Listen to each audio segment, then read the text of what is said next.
Oh yeah. Hey yo, it's the Russo Show. Hey yo, it's the Russo Show.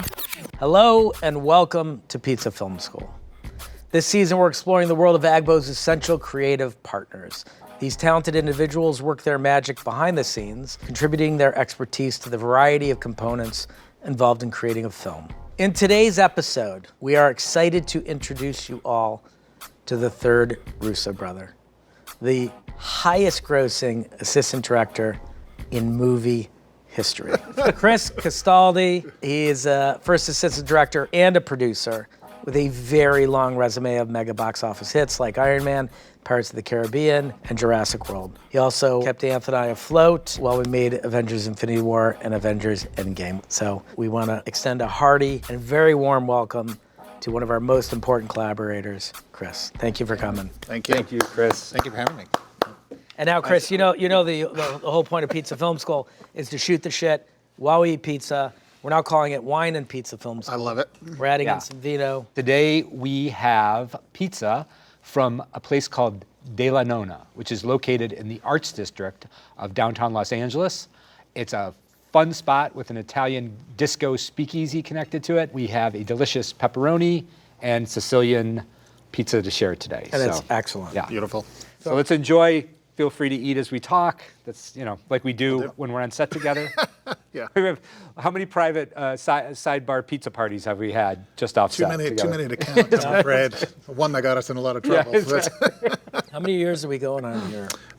we've got 8 projects together under our belts. Eight A couple of projects commercials under our on top, but yeah. So just a few.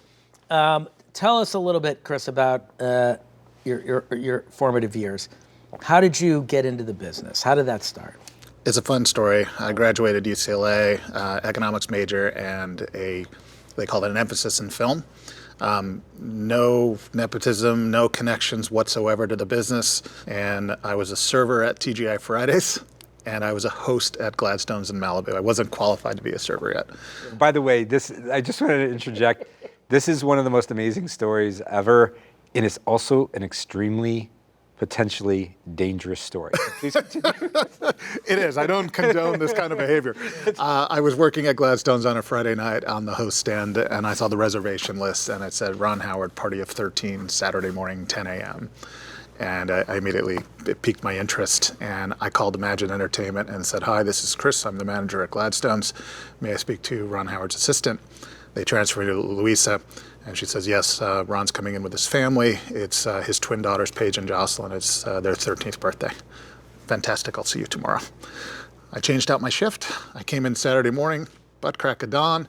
I put balloons out, I put peanuts. If you've ever been to Gladstone's, you write their name on the menus. I just made it as personal as you absolutely can.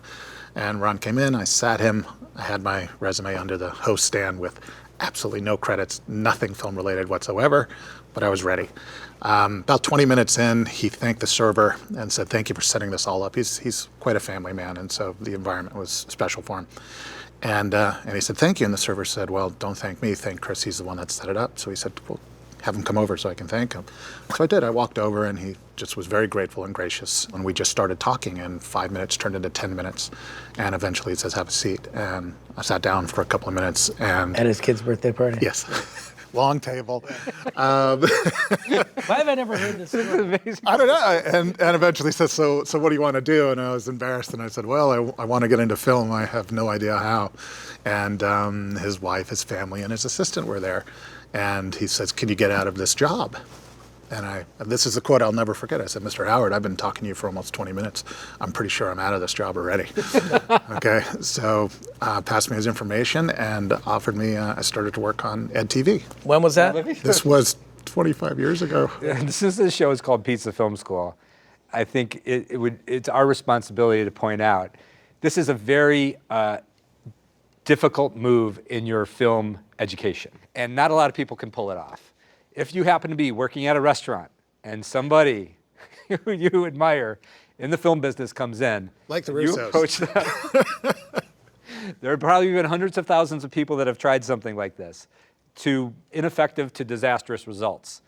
But it takes an extremely rare individual to pull it off successfully. And I think it speaks a lot to who you are as a person, the way you approach what you do, what your dreams are, what your vision is, the fact that you're able to connect in such a way. I mean, it's very rare and remarkable. I think, Ron Howard is also a remarkable individual who we owe a lot to. He produced our show, Arrested Development. I mean, we were coming off a box office flop in Welcome to Collinwood, and he hired us to make Arrested Development. So this table isn't here without Ron Howard. Yeah. Amazing. How did you transition from that meeting with Ron into assistant directing? Like what? Well, I started working as a production assistant like we all do. And over a number of films, the films just kept getting bigger and bigger. And I met a gentleman named Casey Hoddenfield, who was one of the biggest first ADs at the time, doing all the Michael Bay films, the big, loud action movies. And we hit it off immediately. And so I clung on to him and just did film after film, built up my resume. And as soon as I had enough days to join the Directors Guild, it was an automatic fit. And I upgraded, became an AD under KC, ironically, on a Ron Howard produced film called The Alamo. And it was trial by fire. We tend to minimize the amount of for cost reasons. We had 40,000 extras on The Alamo, 40,000 man days, and recreated that battle. And that's how I cut my teeth. And just every film was a stepping stone and an opportunity for the next one.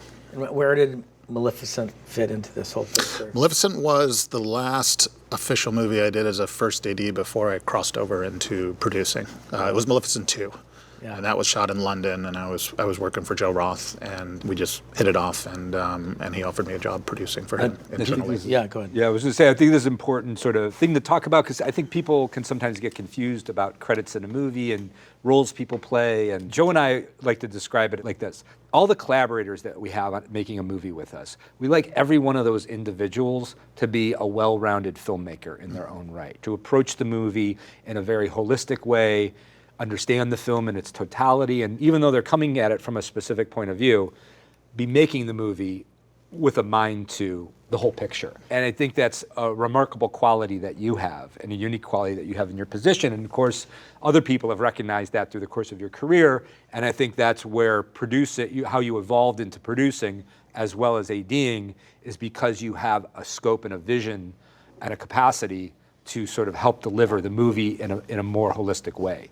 Start to finish. Would you talk about that a little bit? Yeah, I agree. And I also think at the heart of every movie and every film crew and a career, quite frankly, it's all relationship based.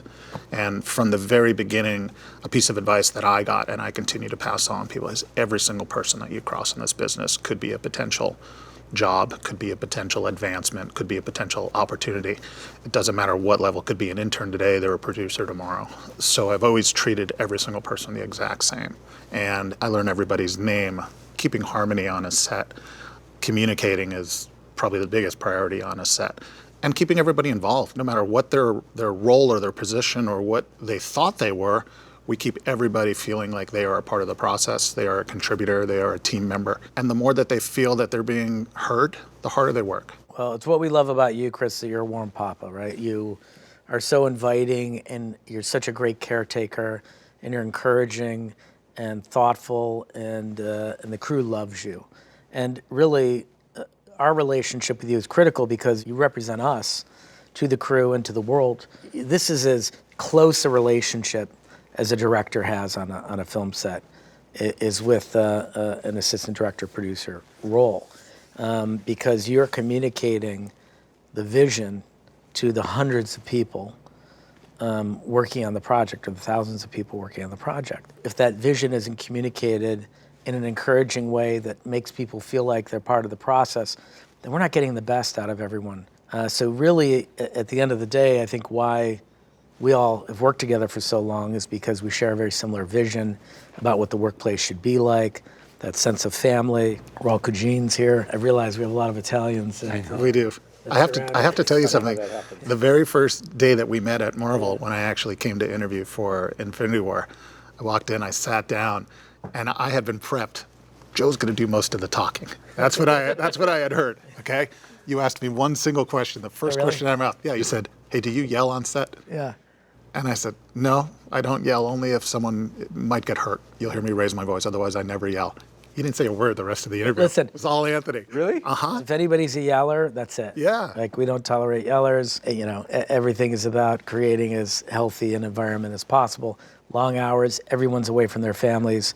they have to love being with all of us as much as they do being with their families, so that that time spent away doesn't feel like lost time in their lives. It doesn't feel like a job. Yeah. Yeah, I think, so the issue of yelling, I think, comes up because it is a really stressful job with a very complex job, a lot of responsibilities. Can we talk about your mentor for a moment, Casey Hodenfield? Sure. And were there things that you gathered from him about your on-set philosophy or how you communicate, et cetera? There were. I did 14 movies with Casey, and he showed me the benefit of positive relationships. And that's where I really took to heart learning names, learning what people do. I'm not the guy sitting over the bullhorn telling everyone what to do. I'm in the dirt just like everybody else, and I think people respond to that. I'll also say this, along the way, not just Casey but others, I find that I learn just as much on a film what not to do as I do what to do. When I see other ADs, anyone else, directors, and I go, I saw that, I'm not going to do that. I won't repeat that mistake. And I have a whole bank of things not to do, and I think that's helped me just as much as learning what to do. What's the number one mistake? And who did it? Can I just say that I've done more than enough Michael Bay films, and I'll let the audience use their imaginations. Now, let me ask you, right, you've done the most expensive movies ever made with the biggest cast, I think, in movie history. How did you keep it all under control? And we did it back to back, which was Herculean. He ended up getting sick halfway through, right? Did you get pneumonia? Right, this is the kind of projects that you walk away from and you look like you just left the president's office. You're gray and fading. How did you keep this together for that period of time? One of the more important things from the get-go was establishing the trust of the cast. When you have that many personalities, everyone has to feel heard and everyone has to feel a part of the process. When you have Michael Douglas, who's number 56 on the call sheet, right. you know that you have to prioritize certain people at certain times. And where he's never been on a set where he's below number 2. I would imagine. Michelle Pfeiffer was like 90. It's like Michelle Pfeiffer.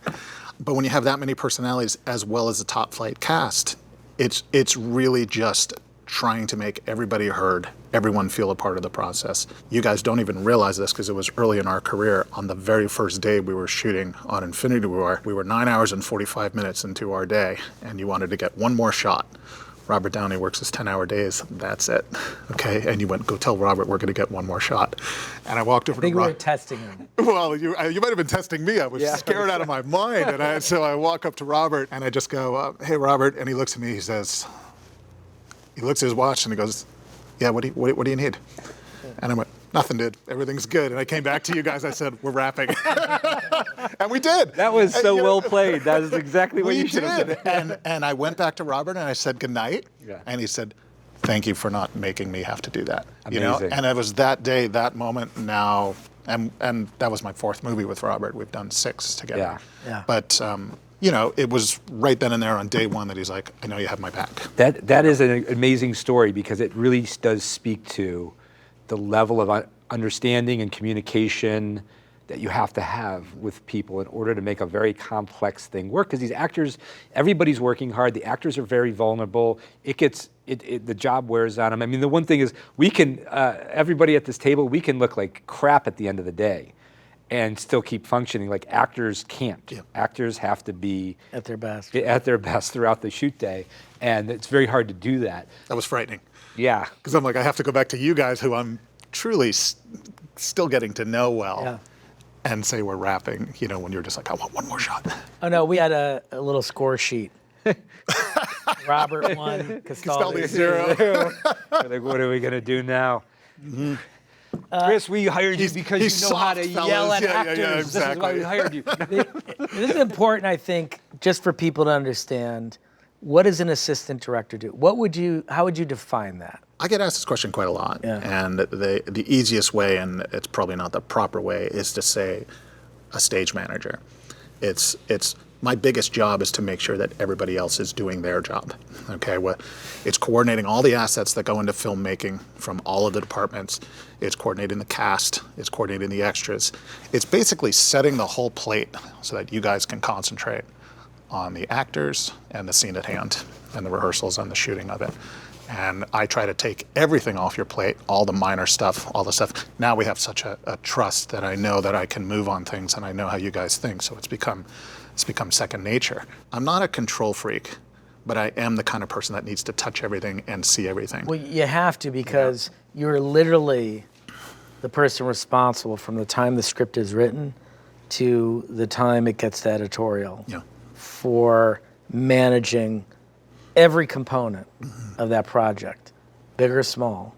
And on Infinity War and Endgame, it was the biggest of all time. And you have to have a batting percentage that's like over 98%, or we wind up in a lot of trouble, especially on movies of that scale. If I make a mistake, 500 people know about it. Right, with those being the stakes and you being at the center of this extremely complex and large organism, I mean, one thing that's always impressed me, and this is a trait of ADs in general, but I've noticed particularly with you and your team are the first to get there every day. You're the last to leave.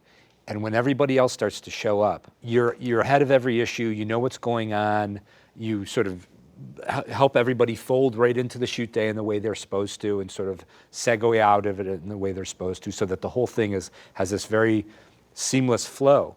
Like, how do you maintain, because I know for us how hard it is to like function during a shoot in terms of like the amount of sleep you're getting, et cetera, the level of fatigue. How do you deal with that aspect of just being fresh, being focused with those extremely difficult hours and an extremely difficult pressure? We've been joking since the Marvel years that I have a superpower, and that is highly functioning with very little sleep. That's right. Okay, that's my superpower. What do you average a night when you're filming? Less than 4. Yeah. Amazing. Yeah, I have to be on set 2 hours before.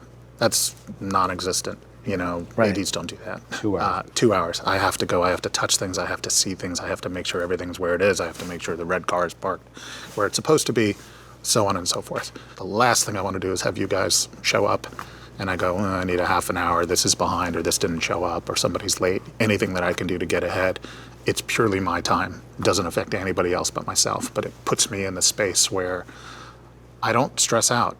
I don't get upset about things I can't control. Changes are going to happen. Things go wrong. Things always go wrong, and we just react to them. People aren't afraid to come to me with problems. They aren't afraid to come to me with misses. They aren't afraid to come and make an excuse. You know, it's because they know that there's such trust that we will figure out a way to solve it and move on. And you guys, I've never seen a director, 2 directors respond so positively. I mean, I feel like I can come to you and say, I forgot to invite the cast today, and you're going to go, okay, what else can we do? You know, I mean, it's We'll figure it out. It's top down. We'll figure it out. That's exactly it. No good decisions ever came out of fear or stress, you know? And they only come out of calmness and positivity. I want to talk about one shot in particular, because I think let's just use this as an example of your day, okay? And it's the most expensive shot in movie history. Let's talk about that shot from Endgame, the oneer with the entire Marvel Universe on the shore for Tony Stark's funeral. But just talk about how you delivered that shot from rehearsals through the end of that shoot day. Sure. I want to say it was the best, coolest shooting day of my life. I can't get enough of it. I still have fond memories of it. It started actually about 1.5 years before we actually shot it. And working with Michael Grillo, who was the executive producer, line producer on the show, reached out to agents for every single one of those actors and said, next October 22nd and 23rd, you're going to be standing in Atlanta 2 years from now. Every single one of those actors that you see on screen, they were there. No blue screens, no Hollywood magic. We had the entire cast there. The weekend before, I believe it was a Saturday, we went out there with a very small crew, our grip team, our camera team, Jeff Haley, our operator, and we brought in a stand-in for every single superhero that we had, and we simply gave them numbers. This was all done under the veil of secrecy. No one could know what's going on. In fact, the actors didn't even know that they were going to take part in a funeral. You guys hadn't told them yet. Right. And our code word for the scene was the wedding. The wedding, that's correct. So they were all fitted for beautiful new suits, beautiful outfits. Everyone thought they were going to Stark and Pepper's wedding. So the Saturday before we went out there, we figured out the shot. We put simple numbers on every one of the stand-ins, so they didn't even know who they were. Right. And we figured out the shot and had everything 100% dialed in, everything marked out. That's right. I remember we had to tell them to behave neutrally because we didn't want to give away Correct. what they were doing there. And then the day of, we showed up. We weren't allowing a good portion of the crew back there. Like, this was really, really a tight, secretive set. That's why we shot it on a private ranch. The actors start pulling up. We had every single SUV in Atlanta pulling up, and everybody is on the front lawn. And it's like it was like the Oscars. It's like the governor's ball at the Oscars. Like, it was the who's who of Hollywood, and everyone's there. and you said, okay, it's time that we tell them, just bring the actors to the backyard. So I stepped up, there was a small stump, and I didn't even know what to say. I was just so blown away with everyone. And I said, excuse me, and everybody turned and looked, and I said, this is the coolest fucking day I've ever been a part of. Let's go to the backyard. Yeah. And everybody just came to the backyard. It was just, everyone knew that they had a small part in what they were doing, so there was no egos on that day. They came to the backyard, the two of you guys took them down by the river, and you explained it all. And 20 minutes later, they're all standing on their marks, cameras up, and away we go. And what was meant to be 2 days of shooting, we were that dialed in, we completed in 1 day. Yeah, we had a safety day that built in, that's right. Yeah. You want to bring all those people to Atlanta and then have it rain or it. something catastrophic happen, and they're on a plane that night. I was so relieved that we didn't have to use our second day for a lot of reasons, but it was such a stressful moment. Like getting it right was so stressful. It would have been hard to drag that out over 2 days. Well, if I remember correctly, we did a decent amount of takes for us, but it was not a crazy amount of takes. No, it was so well prepped. It was so well I can prepared. imagine it was We just 7 turned or 8 on the takes. camera for about 2 hours, right? And just Knocked reset. it out. But having Haley, Jeff Haley, our camera operator, He's the best. so technically gifted Flawless. that by take 2 we had it. Yeah. And then after that, we were like, well, we have them all here. We may as well keep shooting. Yeah. Because who knows, we get an editorial and find a moment in a later take that we liked better. And I remember shopping them because we had time. We were stopped, we'd watch it, study it, execute it again.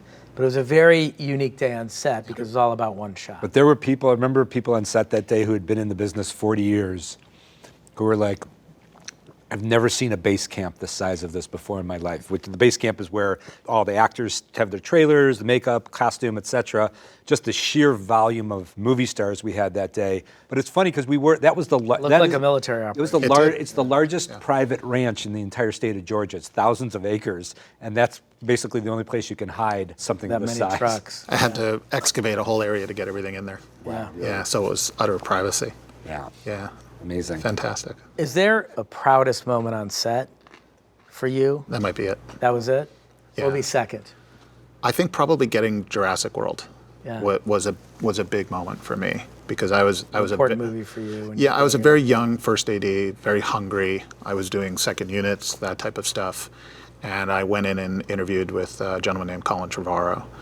And there were 3 other assistant directors in there that have been doing it for 20 years. And I learned a valuable lesson, which I'll get to. But I interviewed, I thought I did fine. I went home and thought, oh my God, the people in the room, I have no chance.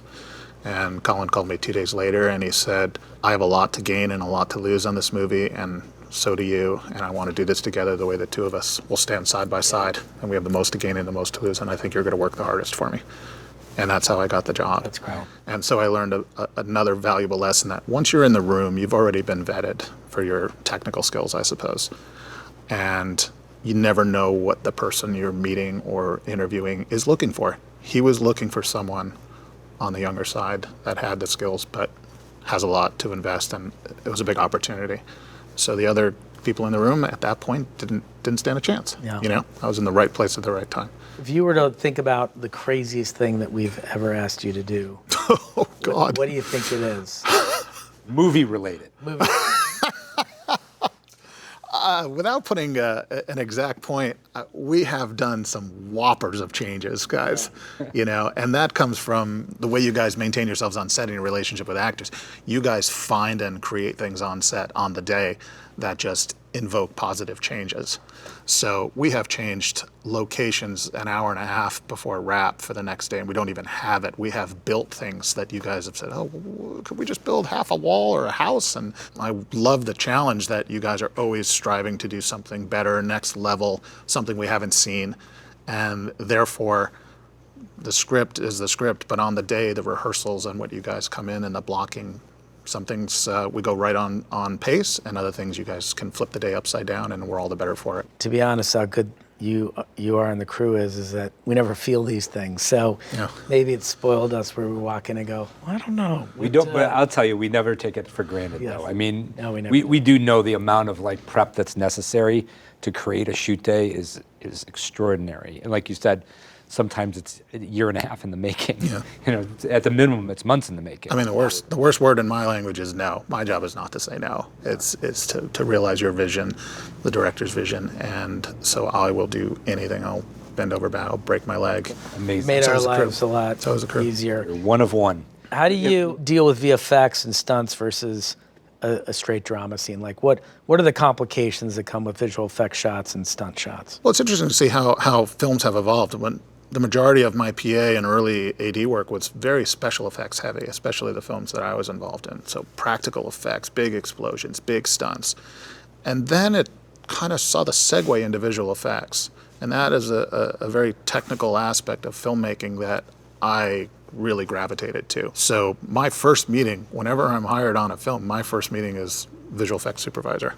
And I would sit down and start talking about the big sequences. And I love cutting edge technologies. I really feel a lot of times visual effects wise that I'm on the same page with them.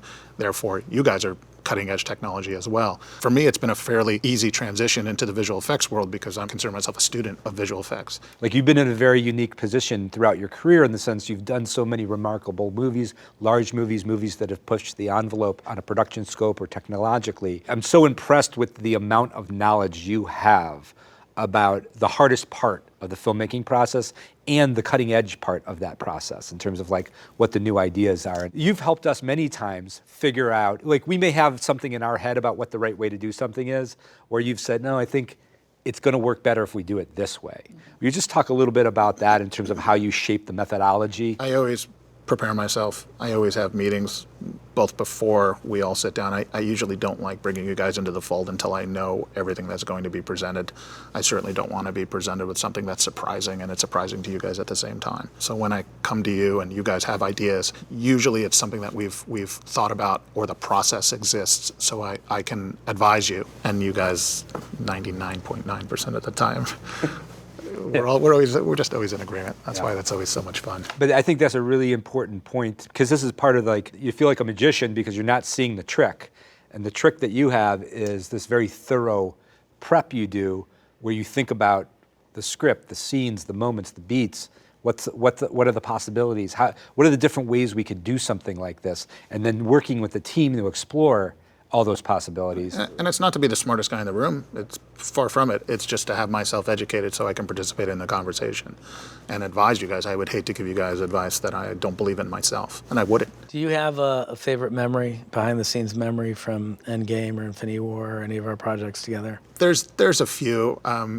One is Chris Hemsworth calling me legend. When he just says legend, there's just, I mean, you just melt. What's the context for that story? Just like if he asks a question and I simply give him an answer and he's like, oh, legend, right?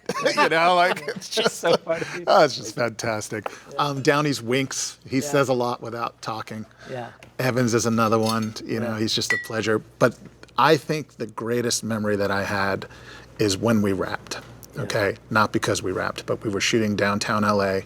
We had finished. Chris Evans was retiring the Cap outfit. Downey was done with Iron Man.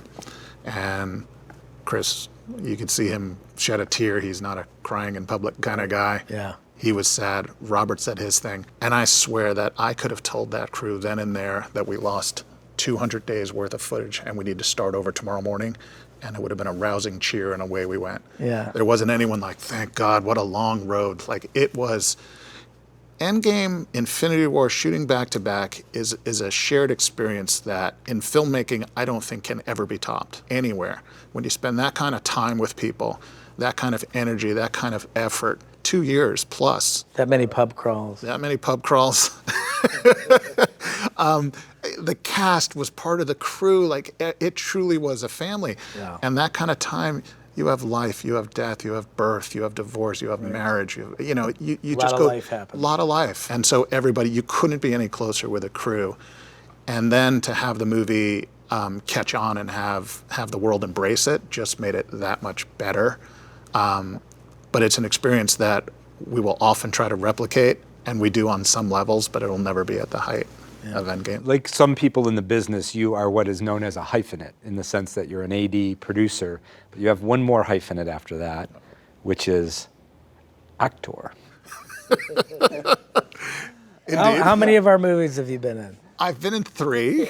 But it is something that I think may have started out as a joke. Yeah. Because my line in Cherry was, "This coffee is shit." Yeah, that's right. You know, so I was like, okay, it's a bit of a punchline. And then on Gray Man, it was meant to be one day where you're like, go get an outfit, we're going to do this and this. And I ended up working in 3 countries, 25 days on camera, spread across 4 months. Became a sub-villain. Yeah, I mean, I literally had someone call and say, I think you had more lines in the movie than Ana de Armas, you know? So I said, not intentional, but that's the way. I really enjoy it. You know, a lot of people get nervous in front of the camera. You're an actor as well, but I prepare more than I let on. It's stressful when you're trying to do the other job and act. That's when it gets stressful for me. Yeah. That's why I only like doing cameos. It's too much. Well, I'll tell you on Gray Man, when we were shooting in France, I don't know if we were pulling a car in at like 40 miles an hour, jumping out of a practically moving vehicle as I slap my weapon down, machine gun, load up, and then yell a command. Yeah. And you were going, great, now try this, say diamond. And I'm like, Joe, that's not what I rehearsed, you know? And it's like, it was so stressful to me. And then that scene got cut. But having you, and this is so natural that, you know, you guys come up with things and you just yell to the actors, try this, try this. I didn't realize how stressful that can be. Yeah, it's part of our process because we want to keep people in the scene. Anth and I, like we are in these chairs right now, tend to get to set, sit down, and stay in the chairs. And we try to sit close to where the actors are performing. So we just talk to them from 10, 20 feet away because we don't want to pull them out of the scene. We've learned over the years that when you call cut, and somebody goes for a smoke break, and someone else goes to the bathroom, and you give 10 minutes of thoughts to an actor, that it's going to take at least 5 takes for them to process those 10 minutes of notes. Where if you have those conversations ahead of time, you have them before you get to the set, you do it during prep, or you do it in their trailer that morning before they come to set, they're prepared when they get to set. They know what it is you're generally looking for. Everything we're shooting is going to be edited. So we can, unlike the stage, we can take a line from every performance, every take, and cut it together in a way to build a performance. So your mission really is only to make sure that by the time you are done with that setup, that scene, that you have what you need from at least every take that you've done. You don't need a perfect performance because it's going to be cut together. So that's the process for us, and this is how we work so well together with you, is that we keep it loose. It is more improvisational. We'll try different things. There's too many times where we have it, this is great, this is exactly what we wanted, and then you get in the edit room and it's a disaster. Because you're not as thoughtful on set as you are once you've rested and you're well fed, and you know, you're sitting in an air-conditioned edit room looking at the material and thinking through it. You know, you said something there when you were talking about your process of approaching the acting that you've done, and you said that I prepare more than I let on. And I think that is probably like your secret sauce. I have to try to make it look easy. Yeah. I'm yelling at a mirror the night before. Yeah. You know, I'm in that mirror 100 times with my wife thinking I'm the most ridiculous person on the planet. But I think in a much more sophisticated, elaborate way, and I only say that because you do way less acting than you do ADing and producing. But like, I think that's your process there as well. Like, you prepare way more than you let on. And that's a part of why you are able to accomplish the things you can with a big production, with changes and with the movement. Let me ask you a question about this. Like, this can happen to anybody in the business where you can get pigeonholed in terms of like what you're known for, what kind of work you've done. And you've done like some Big these CG, fabulous action. big movies. Have you ever had an experience where doing another type of film has been complicated? I've only interviewed for a couple of films in addition to Infinity War in the last decade or so. And there's 2 films that I haven't gotten. One, I interviewed with Melissa McCarthy for a film called Tammy. And I also interviewed for Blended with Adam Sandler. Now this is, and I'm thinking this is great. Two These comedies, are 2 comedies, nice people. Didn't get either job. Oh, wow. Both of them told me that these are comedies. My resume doesn't support comedies, and we're going to be laughing and having a good time. And that just doesn't seem like you. Oh, no. And I literally in the interview had Melissa McCarthy say, "Hey, it's nice to meet you." And I said, "That sounds like a goodbye." Yeah. And she said, "Yeah, this isn't for you. You don't do comedies. We're going to do a lot of improv, and that just doesn't seem like your style." Wow. Like, oh, you have no idea, but it's nice to meet you. We have to bring Melissa McCarthy and Adam Sandler to our sets sometime. And What is the most complicated issue you've ever run into on a set? There's a few directors that are They're difficult. Yeah. they're just inherently difficult, and they want. Name them. Just kidding. Well, listen, I'm going to say this very politically correct. I learned a lot from Michael Bay. Yeah. Michael Bay is a very loyal guy, and I had a lot of years with him, and I consider him a friend. there's a lot of different ways to make a pizza, I guess, right? So you have this like fascinating process that you use when you kick off a production, which is very unusual for ADs. And I would put this in the same category as your Ron Howard story, which is like, don't try this at home, kids.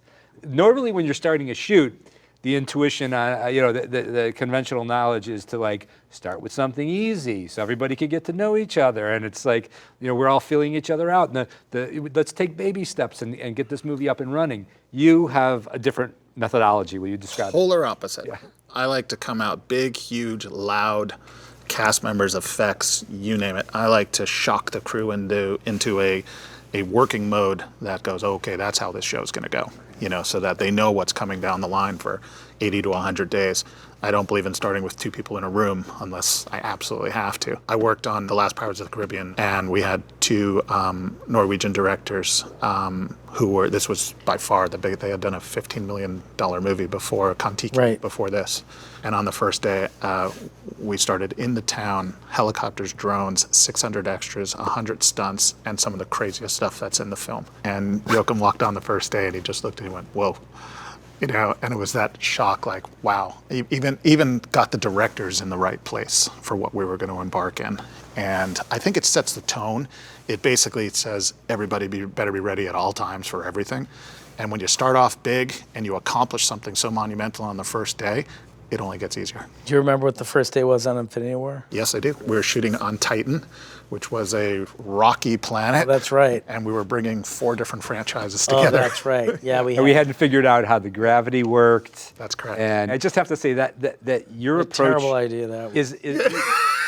Your philosophy to first days is amazing, and I'm telling you, but it would kill the average AD. It had crevices, it had all kinds of little pitfalls, and I made a big announcement. Everyone be careful, move slow. I skinned my entire knee, it's bleeding, and I had to get up like, no problem. And it hurt so much. And I'm like, that's good, guys. By the way, you started that day with Downey. Yes. Also. Yes. Who is one of the loveliest people on the planet. Very complicated process. Yeah. Needs the soundstage at a very particular temperature. Freezing. Yeah. We had Pratt and all the Guardians, who he had never worked with. Yeah, there was a lot new. 4 franchises. We're pulling a lot of stuff together all in one day. Yeah. Will you talk, again, in the spirit of people just understanding at a more detailed level what you do and how you do it, who are the other people that are that you deal with the most on a day-to-day basis in order to make the movie work? Like what positions, Jeff Haley, our operator and executive producer, and our DP, Steve Winden, they also think the way you guys do and help construct the scene in an efficient way, and it gets the most out of the actors. And again, it just seems like there's such a shorthand between us all that I feel like an 80-day schedule to us is a 120-day schedule to somebody else. Yeah, and by the way, we don't even shoot 10 hours sometimes. No.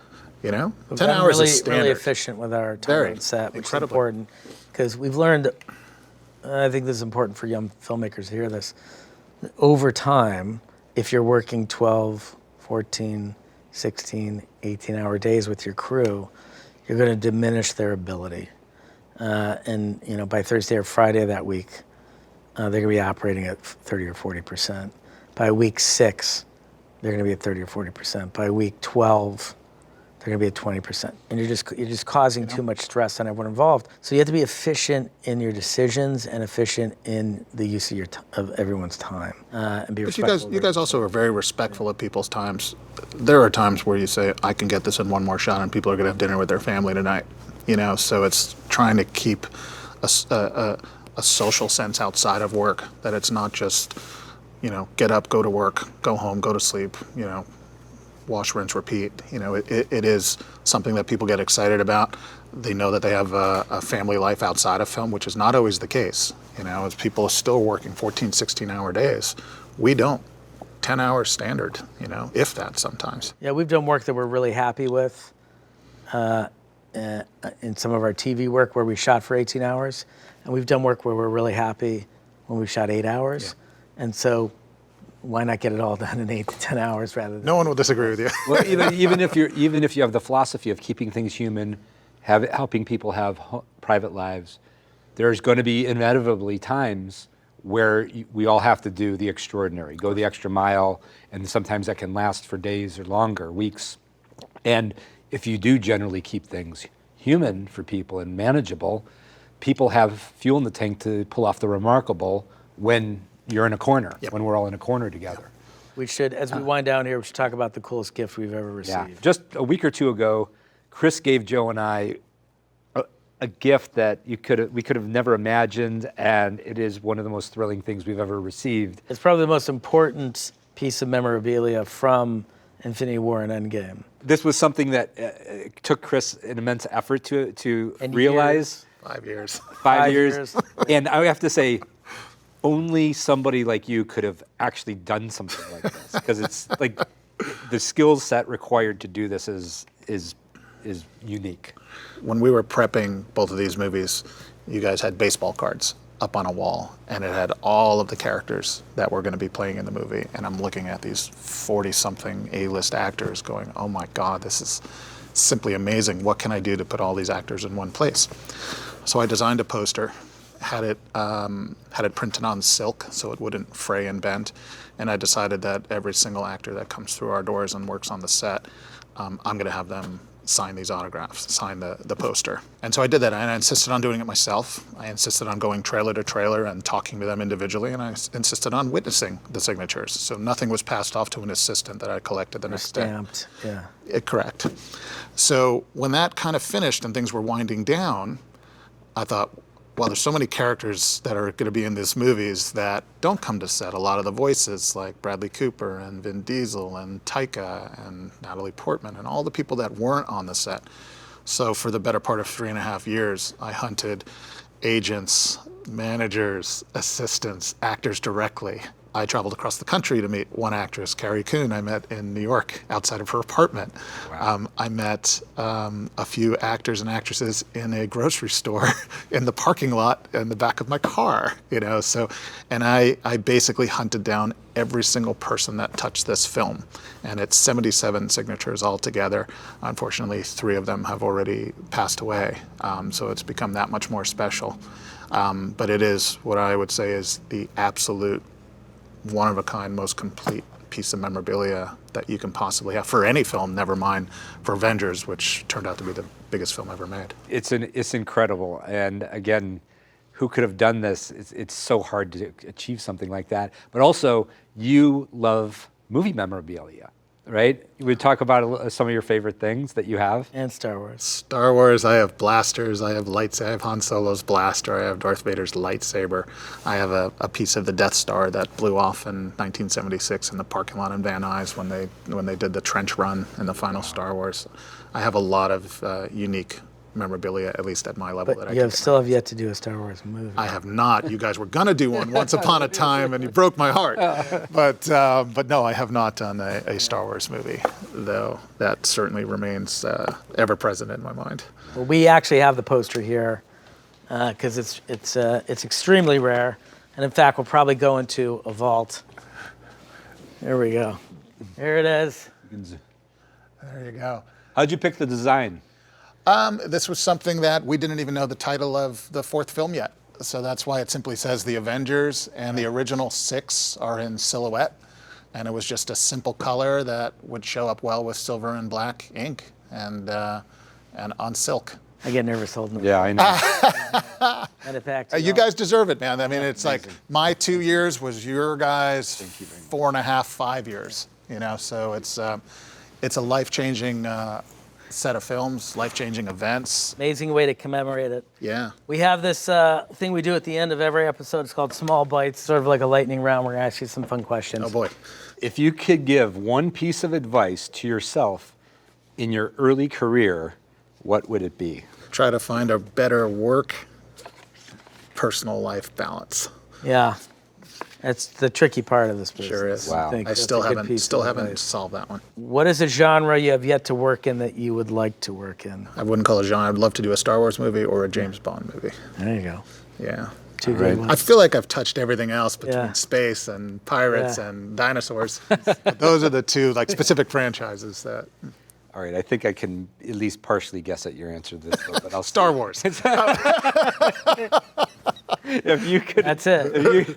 if you could watch any piece of content for the first time again, what would that be? A New Hope. Star Wars. If you're allowed to steal two things from the Endgame set, what would you have grabbed? I would have grabbed Tony's RT, Yeah, and I would have probably grabbed Cap's shield. they're two good ones. We were almost going to word that question like, what two items did you steal? But I don't know what you're talking we about. put it politically. We did it delicately. If you could work with anyone, dead or alive, who would that be? I would love to work with Meryl Streep. Wow. Yeah. That's a good one. She is a legend, and Yeah.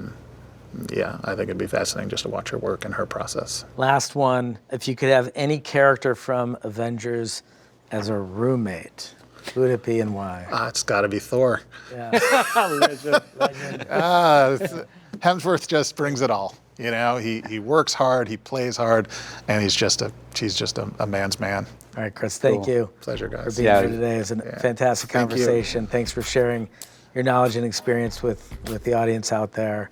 And thanks for an incredible last decade. Pleasure. Collaborating And together. many more to come. Yeah, thank you. indeed. Many more. Maybe Star Wars one of these days. Here's to the future. Cheers. I love you both. Love you. Truly do. Cheers, guys. Thank you all for watching Pizza Film School. Manja Bene, we'll see you next time.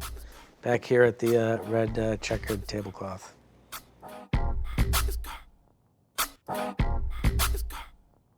Oh wow, yeah man, it's Pizza Film School. About to learn about the movies, man. Whoa, it's real cool.